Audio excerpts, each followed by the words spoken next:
នេះជាសកម្មភាពក្មេងៗដែលជាកូនចៅរបស់ប្រជាជនខ្មែរយើងដែលមកចូលរួមក្នុងកម្មវិធីចូលឆ្នាំថ្មីនៅនឹងសួនកុមារឬក៏ហៅម្យ៉ាងទៀតហៅថាផាកគេហ្នឹងកំពុងតែលេងជាបណ្ដានៅក្នុងហ្នឹងហើយមនុស្សចាស់ក៏ហែក្បួននឹងទៅនេះជាជុំទី2ហើយដែលហើយដើម្បីឲ្យគ្រប់3ជុំបតិសិននៅភ្នំកៃឡាស់ដែលជាការងាររបស់ទេវតាឆ្នាំថ្មីត្រូវធ្វើជារៀងរាល់ឆ្នាំនៅពេលដែលមកកាន់តំណែងគឺកាន់ប្រកេះដែលខ្មែរយើងហៅថាក្បាលមហាព្រំនឹងដាក់លើជើងទៀននឹងហែឆ្លក់ហោះជុំវិញភ្នំព្រះសម័យនឹងរួចទៅក៏យកទៅដាក់ទៅក្នុងរូងភ្នំដើម្បីលម្អទុកហើយទេវតាក៏យាងចុះទៅងូតទឹកគេហៅថាជំរះទឹកស្រង់ទឹកនៅអណតស្រះទៅចូលទៅធ្វើសមាធិ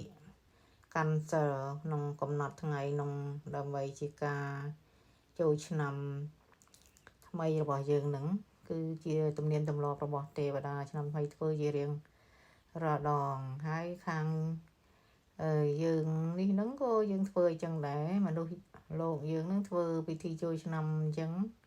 ជាទំនៀមទម្លាប់ដែលយើងកាន់ជាប់រហូតមកហើយចូលទៅក្នុងបរិវេណនេះគេធ្វើហើយចូលទៅក្នុងបរិវេណផាកហ្នឹងដែលគេរៀបចំឡើង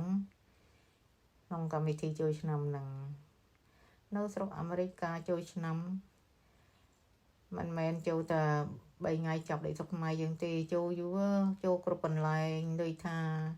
តាមទីតាំងដែលគេបានកំណត់ហើយគេយកថ្ងៃសៅរ៍ថ្ងៃអាទិត្យជាកម្មវិធីនេះជាកន្លែងដែលគេយកមកនំករបស់ដែលយើងកាន់នៅក្នុងដៃនេះយកមកទុកដាក់រៀបចំនៅពីមុខទីតាំងហ្នឹងប្រពុតរូបហ្នឹងហើយនេះជាផ្កាញីដែលយើងកាន់មកទទួលរៀបចំទុកទៅវិញដើម្បីជាតាំងនៅពិធីនៅលម្អនៅមុខតុកតម្កល់រូបព្រះពុទ្ធរូប